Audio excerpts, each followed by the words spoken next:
So ito mga ka-raider, malang gasolina. Alam ko maraming gagawa nito.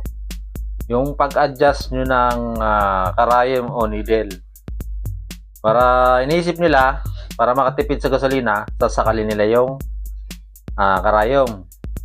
Ito sa mga ano to mga stock na carburetor.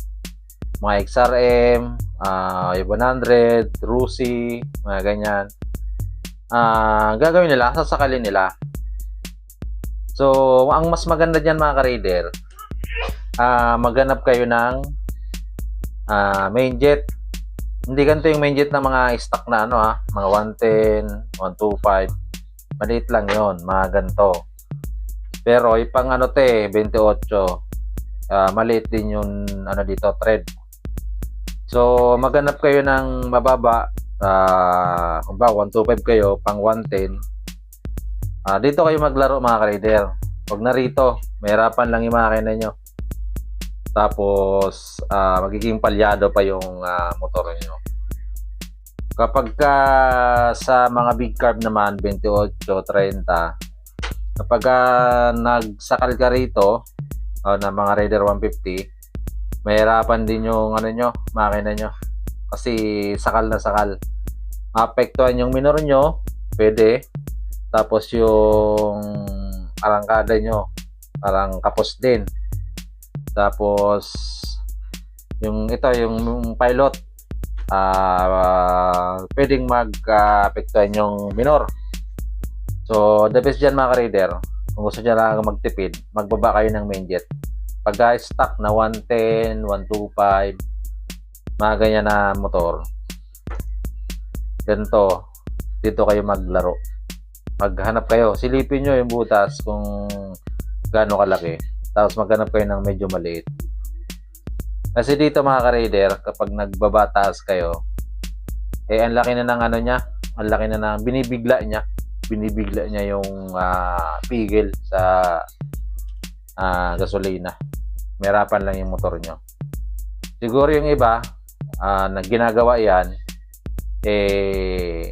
tumitipid nga. Pero yung hindi marunong makinig sa makina, di nila nararamdaman na yung motor nila hirap na. Doon sila nakapokus para tumipid lang yung gasolina. Okay? Short video lang to mga ka-raider. Marami kasi ako nakikita sa newsfeed ko na mahal daw ng gasolina. Ito daw ang pinaka-sikretong pamamaraan. Siguro pwede, kaso kawawa lang ang makina. Kasi dapat nasa standard. Diba? Sa mga ano yun sa mga 110, mga stock carb na 110, 125, ganyan. Mga wave, ayan. So short video lang to mga ka-raider. Na ano lang ako, nakaisip lang ng ano, kasi alam ko may maitutulong ako about dito.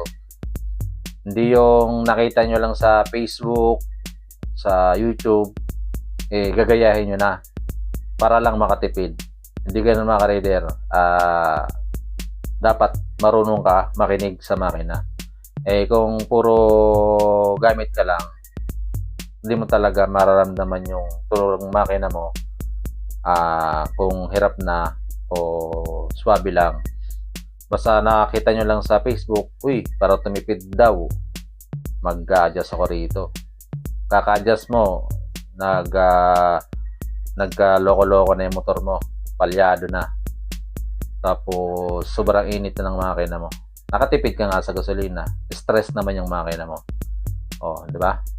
Yung short video lang to mga ka-raider, sana makatulong tong kunting tips ko. Okay? Kung sa Facebook po ito napapanood mga ka-raider, papalo naman ako.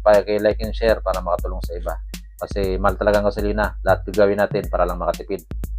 At kung sa YouTube pa naman ito napapanood mga ka-raider, pa-subscribe naman. Pakita notification bell para sunod upload kung na-notify ka. Pa-share para makatulong sa iba na gusto magtipid at magtuno ng carburetor. Okay? Short video lang ito mga ka-raider. Try sa inyo. In peace.